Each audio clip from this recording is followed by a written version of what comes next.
एक बात, फ्लाइट में सफ़र करो तो वहाँ जब आप बैठ जाते हैं और फ्लाइट उड़ने वाली रहती है, तब वो दीदियाँ कहती हैं कि सीट बेल्ट बांध लीजिए।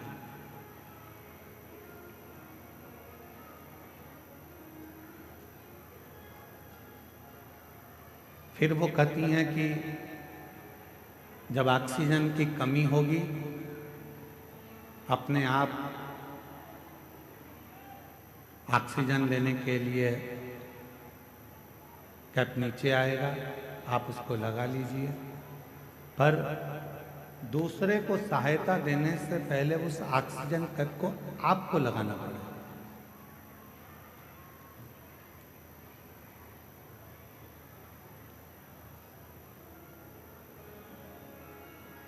आवाज नहीं आ रही है क्या? उस ऑक्सीजन कैप को पहले अपने को लगाना है, फिर दूसरे की सहायता करना है। डिले कम कर दो, गूंज रहा है तुम लोग।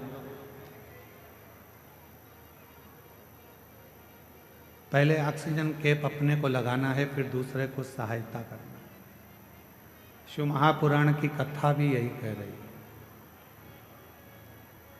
भगवान शंकर का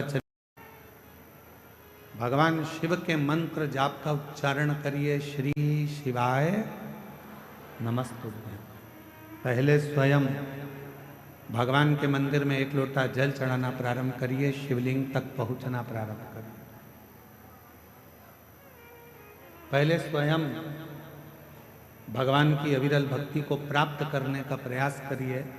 पहले स्वयं शिव महापुराण की कथा तक पहुंचने का प्रयास करिए।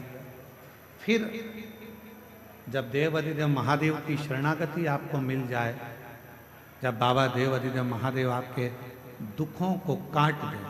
हम तो यहाँ तक कहते हैं लोगों से कि आप सीहोर कुबेरेश्वर धाम आ रहे हो तो वहाँ ऐसे मत आओ।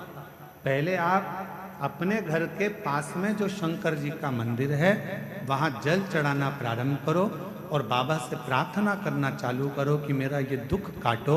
जिस दिन बाबा तुम्हारा दुख काट दे, फिर उसके बाद तुम कुबेरेश्वर धाम आओ और बाबा का भजन करो। फिर आप आओ, बाबा का भजन करो, स्मरण करो, मंत्र जाप करो, नाम जाप करो।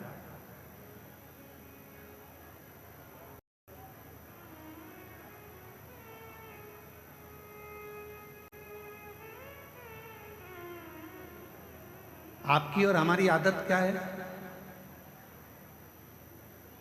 मेरा बेटा अमरनाथ जा रहा है, मेरा पति केदारनाथ जा रहा है, मेरी पत्नी मेरी बेटी अमरनाथ केदारनाथ जा रही है।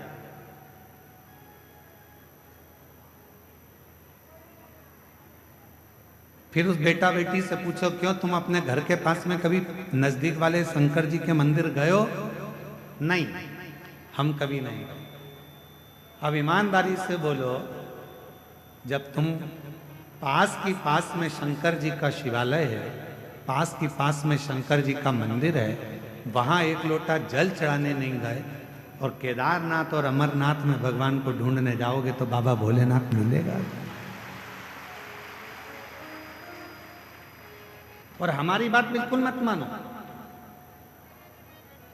बिल्कुल हमारी बात मानने की जरूरत नहीं है। आप तो महाभारत का चरित्र देखिए। महाभारत के चरित्र में जब युधिष्ठिर, नकुल, सहदेव, अर्जुन, भीम सब भगवान कृष्ण के सामने हाथ जोड़कर खड़े हो गए और कह दिया कि अब हमारा तो पूरा वैभव चलेगा,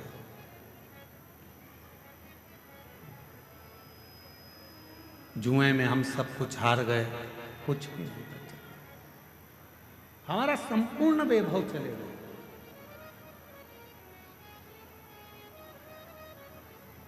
जुए में हम सब कुछ हार चुके हैं, हमारे पास में कुछ नहीं, कुछ भी।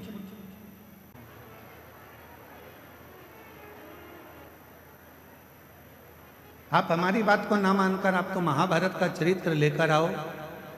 गीता प्रेस गोरखपुर के महाभारत का पूरा एक आनंदमय चरित्र को लेकर आइए और उस महाभारत के चरित्र को घर में बैठकर थोड़ा सा पढ़ो।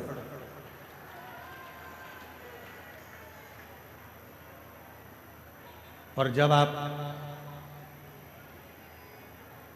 महाभारत के उस चरित्र को पढ़ेंगे, अध्ययन करेंगे, उसका स्मरण करेंगे, तो उसमें मिलेगा कि भगवान कृष्ण के पास जाकर पांडव हाथ जोड़कर कहते हैं कि अब हमारे पास कुछ भी नहीं बचा, अब हमारे पास में कुछ भी नहीं, हमारा पूरा वैभव चले गया, हमारा पूरा धन चले गया, हमारी पूरी सत्ता चली गई, हमारा पूरा संपदा चली गई, हम जुए में सब कुछ हार चुके हैं, हमारे पास कुछ भी नहीं बचा, कुछ भी।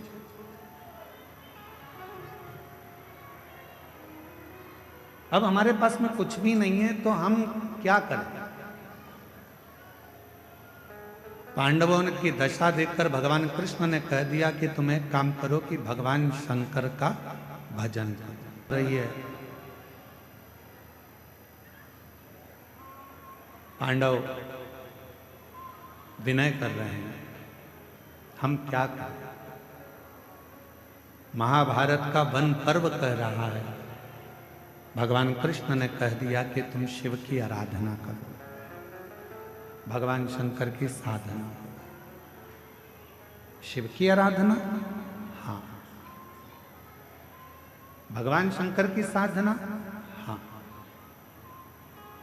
इतने में भीम ने कहा कि एक काम करते हैं, अगर शिव जी की ही आराधना करना है, साधना करना है, और शंकर भगवान यदि हमें सब कुछ दे सकते हैं, तो हम सीधे कैलाश पर चले जाते हैं।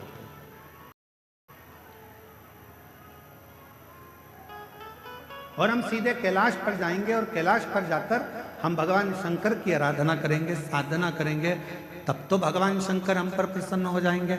और शिवजी अगर हम पर प्रसन्न हो गए तो भगवान शंकर हमको वापिस सब कुछ दे देंगे। तो एक काम करते हैं कि हम सीधे कैलाश चले जाएं और हम कैलाश जाकर, कैलाश में पहुंचकर भगवान शिव की आराधना साधना करते, सीधे कैलाश।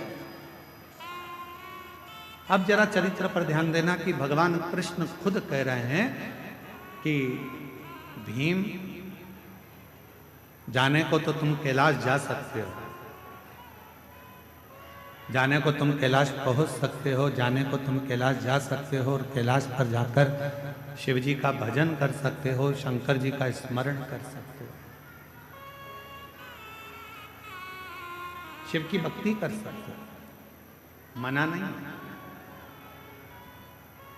पर हम जानते हैं तुम सीधे अगर कैलाश तक पहुंच भी गए, मालूम पड़े मुख्यमंत्री के दरवाजे तक पहुंच भी गए, प्रधानमंत्री के दरवाजे तक, राष्ट्रपति के दरवाजे तक पहुंच भी गए, और वहां जाकर खड़े होकर तुम आवाज लगा रहे हो कि भैया जाकर बोलो मैं आया हूं, तो द्वारपाल पूछेंगे तुम कौन हो?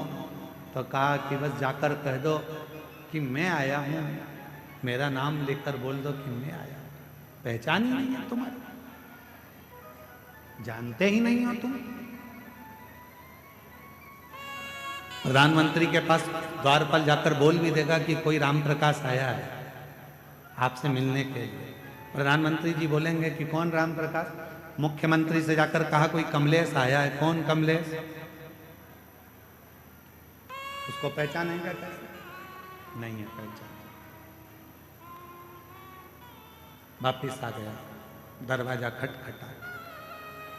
भगवान कृष्ण कह रहे हैं भीम, कैलाश पर जाकर भजन करना सरल है, पहुंच जाओगे, बैठ जाओगे, पुकार लोगे, विनय कर लोगे, निवेदन कर लोगे, बाबा को बार बार पुकार लोगे, पर याद रखना वहाँ बाबा तुम्हारी पुकार को सुन भी लेंगे तो भी तुम्हें कुछ दे नहीं पाएंगे, कुछ दे नहीं पाएंगे। इसलिए एक काम करो, 12 वर्ष के लिए तुम जब वन में भ्रमण करोगे इन 12 वर्ष में प्रतिदिन का एक नियम बना लो कि एक पार्थिव शिवलिंग का निर्माण करना है, पूजन करना है। नजदीक में कोई शंकर जी का शिवलिंग है, वहां जाकर आराधना करना है।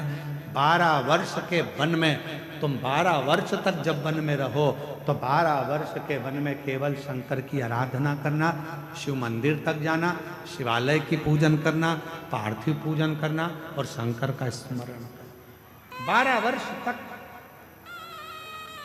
शंभु, 12 वर्ष तक तुम शिव का भजन, 12 वर्ष। हम सीधे अगर कैलाश चले जाएं और कैलाश में जाकर अगर भगवान शंकर से मिले तो मिल जाएंगे, मिलेंगे, ऐसा नहीं कि नहीं, पर नहीं दे पाए, नहीं दे पाए। शिव महापुराण की कथा कहती है कि 12 वर्ष तक पांडवों ने भगवान शंकर की रोज प्रतिदिन शिवलिंग का निर्माण करा और पूजन करा।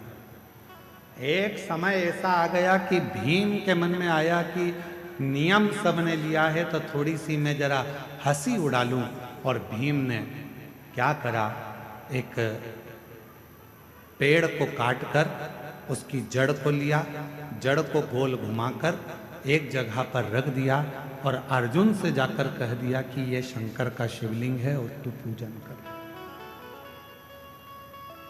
अर्जुन को नहीं मालूम था कि ये शंकर का शिवलिंग है या जड़ है, उसने तो शिवलिंग माना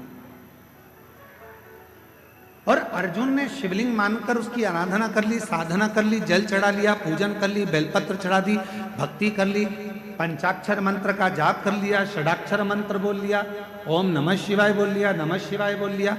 अर्जुन ने बारंबार शिव जी को प्रणाम कर लिया, दंडवत कर लिया। थोड़ी देर बाद भीम आकर बोलता है, जिस शिवलिंग पर तुमने जल चढ़ाया अर्जुन, जिस शिवलिंग पर तुमने बेलपत्र चढ़ाया अर्जुन, जिस शिवलिंग को तुमने भोग लगाया अर्जुन, जिस शिवलिंग को तुमने नमः शिवाय कहा अर्जुन, जिस शिवलिंग को तुमने षडाक्षर मंत्र ओम नमः शिवाय का स्मरण जाप किया है, जिस शिवलिंग के सामने, ये शिवलिंग नहीं है अर्जुन, ये तो मैंने एक पेड़ की जड़ को उठाकर रख दिया था और ये शिवलिंग नहीं है। तुम चाहो तो मैं अभी इसको उठाकर दूर फेंक कर बता देता हूं। इतने में अर्जुन ने कहा, भीम भले तुमने पेड़ की जड़ काट कर रखी हो, पर मेरा विश्वास कहता है कि मैंने जल चढ़ाते समय इसको शंकर मान लिया, तो ये वृक्ष की जड़ भी शंकर हो गई, ये वृक्ष की जड़ भी शंकर हो गई है, शिव हो गया है, इसमें शंकर का अंश विराजमान हो गया है, अब ये शिव हो गया, अब तुम इसे उठा नहीं सकते। भीम ने कहा, मैं लेकर आया हूं, और यदि मैं लेकर आया हूं तो मैं इसको उठा सकता हूं। अब भीम अर्जुन से कहता है, देखो मैं अभी उठाकर बताता हूं। भीम ने उस जड़ को उठाने का प्रयास करा, खूब प्रयास करा, पर वो जड़ तिल मात्र भी हिल ना सकी। तब भीम ने हाथ जोड़ लिए कि यहां शंकर विराजमान हो गए। शुभ भटक लो,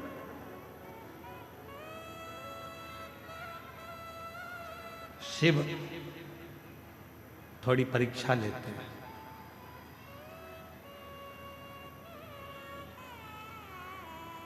आपने भी पढ़ाई करी है, हमने भी पढ़ाई करी है,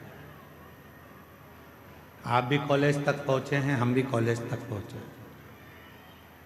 जब छोटी एग्जाम होती थी स्कूल में, त्रैमासिक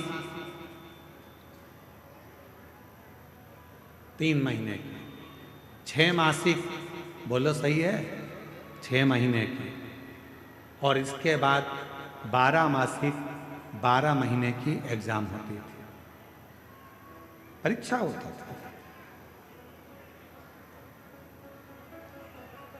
छोटी एग्जाम 3 महीने में हो जाती थी, फिर 6 मासिक, इसके बाद में 12 मासिक परीक्षा, वार्षिक परीक्षा हो जाती थी। धीरे धीरे जब हम रोज प्रतिदिन भगवान शंकर के मंदिर में 1 लोटा जल चढ़ाते हैं, तो धीरे धीरे मेरा भोले बाबा आपकी रोज थोड़ी थोड़ी परीक्षा लेता रहता है और उन परीक्षा में हमको पास करते रहता है। और एक बार जब हमारी जिंदगी की पूर्ण परीक्षा हो जाती है तो मेरा भोलेनाथ फिर वार्षिक परीक्षा का रिजल्ट तुम्हारे हाथ में दे देता है। फिर मेरा शिव, मेरा शंकर, मेरा उघड़दानी, त्रिकालदर्शी, फिर वो रिजल्ट तुम्हारे हाथ में देता।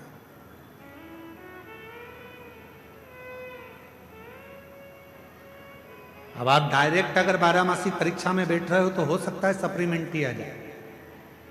डायरेक्ट 12 की परीक्षा में बैठ रहे हो तो हो सकता है कि आप फेल हो जाए, सप्लीमेंट्री आ जाए।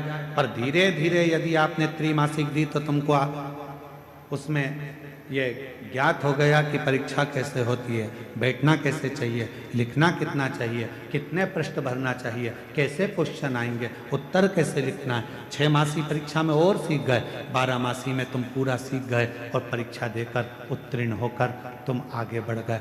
शिव पुराण कह रही है। कई लोग कहते हैं कि केदारनाथ गए, अमरनाथ गए, फिर उनसे पूछा कि तुम अपने घर के नज़दीक में कोई शंकर जी के मंदिर जाते हो, घर के नज़दीक में शंकर के शिवालय तक जाते हो, घर के नज़दीक में तुम एक लोटा जल चढ़ाने जाते हो? तो कहा नहीं, हम सीधे अमरनाथ आए हैं, हम सीधे केदारनाथ आए हैं।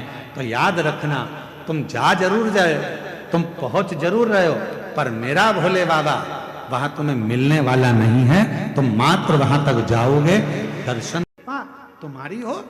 शिव के मंदिर अमरनाथ जाओ, केदारनाथ जाओ, सोमनाथ जाओ, चाहे काशी जाओ, चाहे वैद्यनाथ जाओ, चाहे तुम्हारी मर्जी पड़े कुबेरेश्वर धाम जाओ, पर निवेदन है उसके पहले अपने घर के पास में जो शंकर का मंदिर है वहां जाना प्रारंभ करो।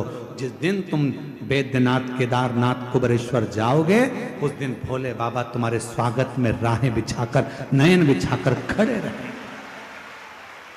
अब जाओ तो जान ना पहचान, जम के बोलो जरा, तू मेरा मेहमान। हम तो पहचानते ही नहीं है। अब तुम गए, सीधे पहुंच गए, आओ। और तुम जाते से कह दो तुम्हारे पास में जो माता बैठी है, और तुमसे कह दे तुम्हारे पास में जो महिला बैठी है वो कह मैं तो तुम्हारी समधन हूं। अब इतने में बोले तू मेरी समधन कैसी, जरा बता तो जरा। फिर वो रिश्तेदारी बताए, समधन ऐसी बनी, वैसी बनी, वैसी बनी, वैसी बनी। तो इतने में पड़ोसन ने कह दिया चूल्हा में जाए ऐसी समधन। क्या करना हमको इसी समधन का? अरे रिश्ता तो ठीक बनाओ, रिश्तेदारी तो ठीक करो। कोई बड़ी बीमारी हो जाती है और बड़े शहर में जाकर इलाज कराते हो तो पहले उससे पहले बड़ा शहर का डॉक्टर कहता है कि तुमने पहले कहाँ कहाँ दिखाया वो बताओ। बोलो सही है कि गलत है? पहले बताओ कहाँ कहाँ दिखाया, फाइल लाओ। फिर तुम फाइल लाओगे, साहब हमने ये बेगूसराय दिखाया था, फिर हम पटना गए, फिर पटना के बाद हम यहाँ दिल्ली आए हैं, अब ये दिल्ली में आपको दिखा रहे हैं। फिर दिल्ली में अगर काम नहीं होता मुंबई जाएंगे, मुंबई में दिखाएंगे। तुम पहले अपने गांव में दिखाए, गांव से फिर बड़े पटना तक पहुँचे, पटना से फिर दिल्ली तक पहुँचे। उसी तरह धीरे धीरे बढ़ोगे। फाइल आखिरी में बड़ा डॉक्टर देखेगा तो देख कर कहेगा कि लाओ अब फाइल में देखता हूँ, और पीछे के सारे रिकॉर्ड देखने के बाद फिर वो निर्णय देगा कि तुमको ये बीमारी है और इसका इलाज यहाँ हो सकता है, तुम चिंता मत करना, मैं तुम्हें ठीक कर कर भेज दूंगा, बिल्कुल चिंता मत करो, तुम्हें आराम करो। क्या मतलब फिर डायरेक्ट पहुंच गए तुम तो?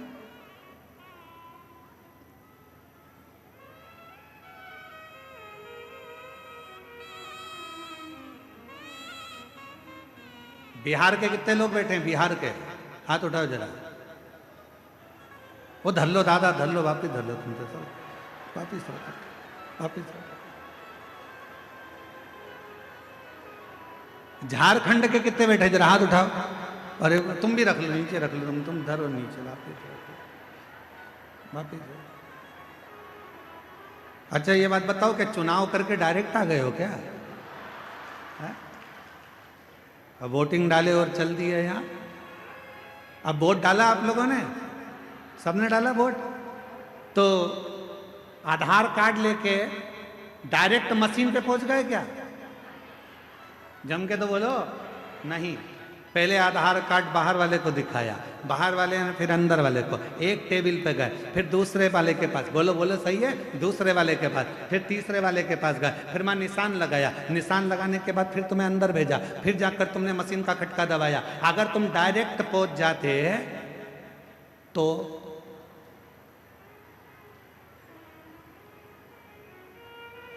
बोलो बोलो बोलो, तेरा क्या होगा कालिया? डायरेक्ट पहुंच जाते तो फिर क्या होता? 1 महीने तक तुम्हें छोड़ा नहीं जाता, बंद करके धर दिया जाता, छोड़ते नहीं। इसलिए धीरे धीरे गए, यहाँ दिखाया अंदर प्रवेश, टेबल पे दिखाया, रजिस्टर पे चढ़ा, फिर वहाँ गए, फिर उसने टिक लगाया, फिर आगे गए, फिर तुम्हारा चेहरा मिलाया, फिर इसके बाद उसने शाही लगाई, फिर जाकर तुम्हारे निशान लगने के बाद तुमने बटन दबाई। उसी तरह सबसे पहले अपने घर के पास के शिवलिंग पर जल चढ़ाना प्रारंभ करो, फिर बाबा धीरे धीरे तुमको आगे बढ़ाता जाएगा। और एक दिन मेरा केदारनाथ, मेरा बैद्यनाथ, मेरा विश्वनाथ तुम्हें बुलाता जाएगा, फिर बुलाएगा। आइए बहन,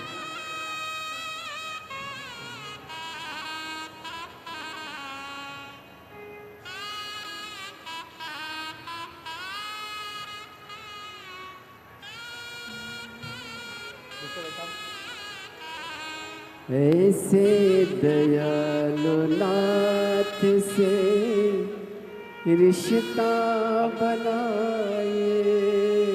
पूरा इलेक्ट्रॉनिक का शोरूम जल गया था। एक व्यक्ति आया, उसने कहा कि 25 लाख का मैं माल भर दूंगा। परिवार से मांग कर और लोन लेकर 25 लाख दिए, वो लेकर चले गया, मोबाइल बंद कर लिया। दर दर भटकती रही, पति पूरा शरीर पैरालिसिस में हो गया, पलंग पर गिर गया।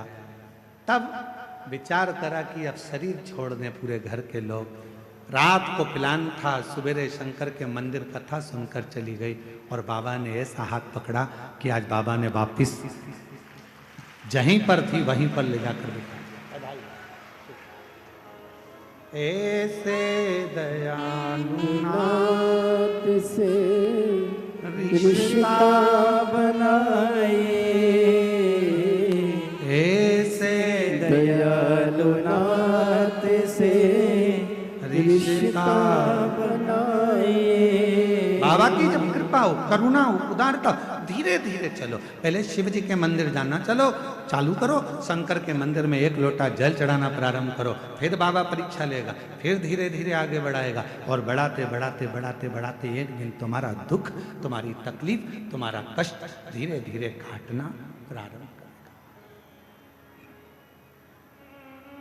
अभी हमारे वो श्री रमेश रेखा ठकराल जी, मोना ठकराल जी, नरवाना हरियाणा से मुख्य यजमान है। मोना जी अभी जब यहाँ पूजन करने आई थी तो ये बेटी कह रही थी, गुरुजी बाबा बैद्यनाथ जी से इतना जरूर कह देना हमारी तरफ से कि जब फरवरी में कुबेरेश्वर धाम पर रुद्राक्ष उत्सव हो तो हमको वापिस जजमान बनाते, ऐसी बाबा से प्रार्थना करना। बना दिया, बधाई हो आपको।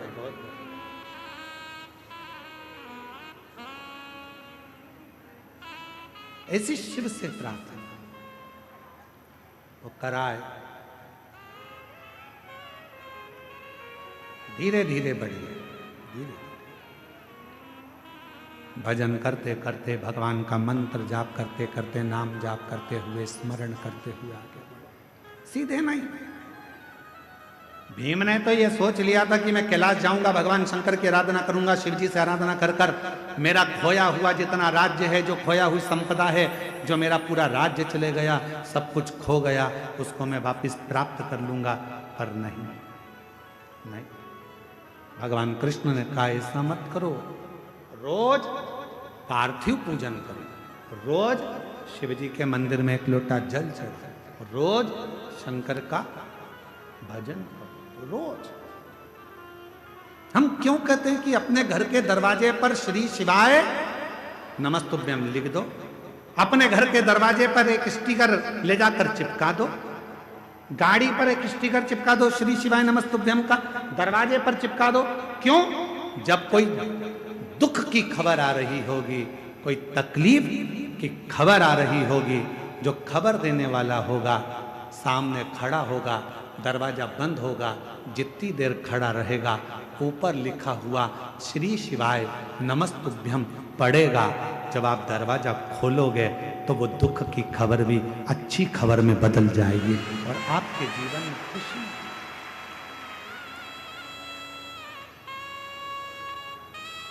शंभो प्रयास करें।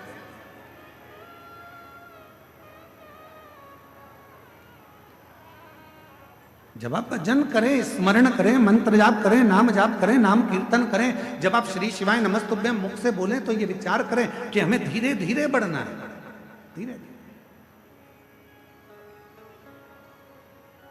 कितना तप किया था माता पार्वती जी ने? सब कुछ छोड़ दिया था, सब कुछ त्याग दिया। एकदम मेरी माता पार्वती जी ने कुछ नहीं त्यागा था। मेरी माता पार्वती जी ने त्यागा था तो धीरे धीरे त्यागा था। पहले भोजन त्यागा एक समय का, फिर फलहार लिया, फलहार त्यागा, फिर पत्तों का सेवन करा, वो भी त्याग दिया, फिर केवल श्वास लेती थी, वो भी धीरे धीरे छोड़कर नासिका के एक छिद्र से माता श्वास लेती और उसी छिद्र से छोड़ देती। और एक समय ऐसा आ गया कि मां पार्वती जी ने नासिका के एक छिद्र से श्वास ले तो ली पर उसे छोड़ती ही नहीं, उसे छोड़ती नहीं। बहुत प्रयास किया, छूट नहीं। तब भगवान शिव को लगा कि ये प्राण त्याग देगी, अब मुझे जाना पड़ेगा, अब मुझे जाना पड़ेगा और मुझे जाकर दर्शन देना पड़ेगा। इसलिए शिव महापुराण की कथा कहती है, शंकर भगवान पर जल चढ़ाने वाला, शिव के मंदिर जाने वाला, शंकर की कथा श्रवण करने वाले को भगवान देवादिदेव महादेव उसके चित्त और उसके चरित्र को शुद्ध कर देते हैं। और जिसका चित्त और चरित्र दोनों शुद्ध हो जाता है, फिर देवादिदेव महादेव मिलने में देरी नहीं करते। मेरे ओघड़दानी मिलते जरूर हैं जब चित्त और चरित्र श्रेष्ठ हो गए।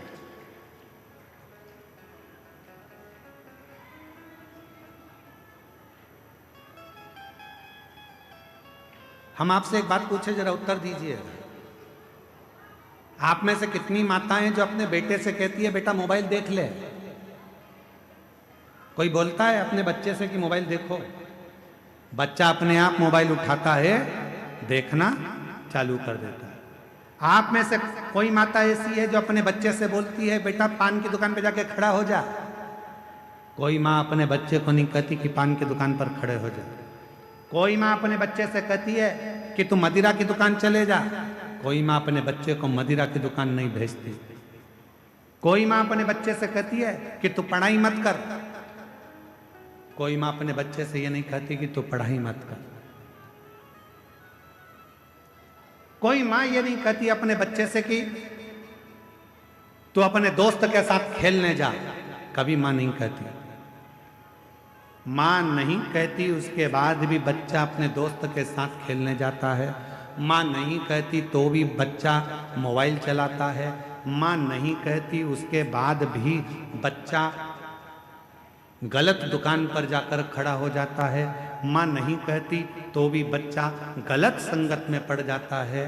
तो फिर विचार करिए, तुमने नहीं कहा, उसके बाद भी गलत जगह पर ये बच्चा क्यों जा रहा है? ये बच्चा गलत क्यों कर रहा है? क्यों कर रहा है? तुमने बोला नहीं तो भी गलत काम कर रहा है, गलत संगत की ओर जा रहा है, गलत मार्ग की ओर जा रहा है। कारण क्या है? मतलब आपके घर के संस्कार उस बच्चे पर प्रभाव नहीं दे पा रहे हैं। आपके घर के संस्कार उस बच्चे को कम पड़ रहे हैं, इसलिए दूसरे की विसंगति उस बच्चे को बर्बाद करने में लग गई। दूसरे की विसंगति, आपने नहीं बोला। बिना बोले बच्चा मोबाइल चला रहा है, बिना बोले बच्चा दोस्तों के साथ घूम रहा है, बिना बोले बच्चा रात को 10-10, 11-11 बजे तक आ रहा है, बिना बोले बच्चा मदिरा पान कर रहा है, बिना बोले बच्चा तंबाकू खा रहा है। खुशी तब मनाना जब बिना बोले तुम्हारा बच्चा एक लोटा जल भरकर शंकर के मंदिर जाना चालू कर दे, तब समझना कि हमारे संस्कार पोषित हुए, तब जाने हमारे संस्कार श्रेष्ठ हुए।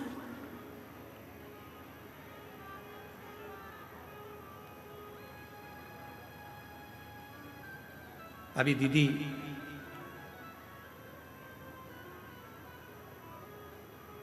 अयोध्या से पधारी दीदी गौरांगी जी कह रही थी अपने संबोधन में कि मेरे भी माता पिता हैं और मैं भी एक माता पिता की बेटी हूं।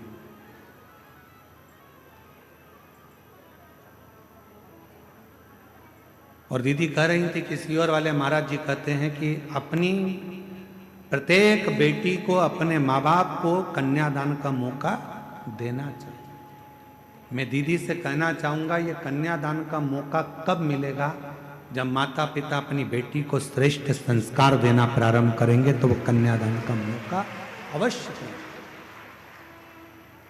हम मना नहीं करेंगे यार कि आप खूब अच्छे कॉलेज में बेटियों को पढ़ाओ, हमारी दिली तमन्ना होती है, हमारी खुद की इच्छा होती है कि अच्छे कॉलेज में बेटी पढ़े, अच्छी एजुकेशन करे, बड़े से बड़े शहर में रहे, सब कुछ अच्छी नौकरी करे, अच्छी जॉब करे।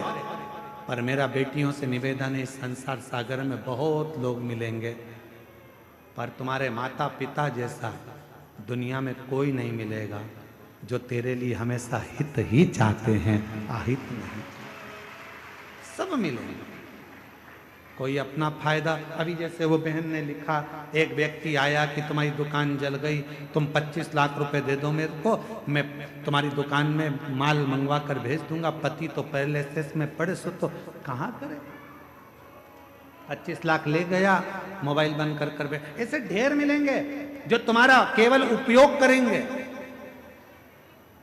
थोड़ा धन दिखाएंगे, थोड़ा शरीर दिखाएंगे, थोड़ा वैभव दिखाएंगे और तुम्हें गलत संगति में विकृतियों में लेकर जाएंगे। और एक दिन जब पूर्ण तरह से तुम उसके